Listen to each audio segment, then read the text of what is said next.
200 वर्षर पुराणा गजलक्ष्मी पूजा एभली पीठ रही केन्द्रापड़ा जिला आली ब्लॉक सानमंगर गजलक्ष्मी पूजा एठी संपूर्ण नियारा पारंपरिक पद्धति एही पूजा क्यों आवाहमान कालरू अनुष्ठित होई आसिछि हेले 2 वर्ष हेबो विश्व महामारी कोरोनार कराल छाया श्रद्धालुंक मनरे नैराश्य भरी देछि। एपटे सरकार को कोविड कटकड़ा मानि चालुछि मांकर पूजा जहाँ एही पीठ खाँ खाँ लागुथुबा देखिबाकु मिलिछि। सेपटे रीतिनीति विधि अनुसार पूजा पालित होइछि। एने कोन कहंती ग्रामवासी सुनंतु। गजलक्ष्मी पूजा होछि सानमंगर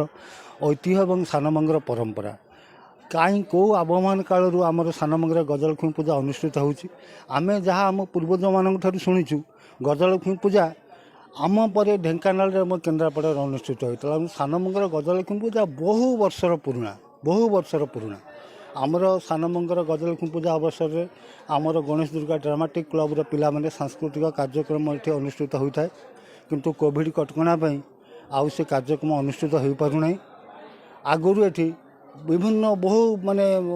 प्रसिद्ध यात्रा दल एठी आसी यात्रा करके जाइछंती एबे आउ से तो आमर जगह बहुत संकीर्ण एठी यात्रा हो पारना एठी पिला माने ड्रामा करती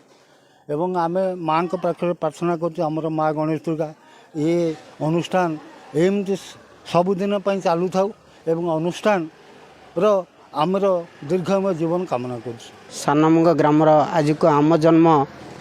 दीर्घ 40 वर्ष 45 वर्ष हम आम शुणी आम सात अमलू तमें यहाँ बोधे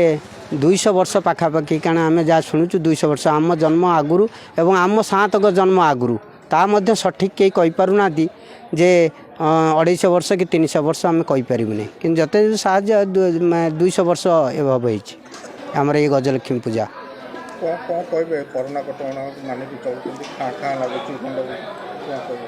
ना से आम गवर्नमेंट जो कोविड लाइन जो कोरोना पाई आम कोविड लाइन पालन कर समस्त ये कर गाँव जो उत्सव आहरी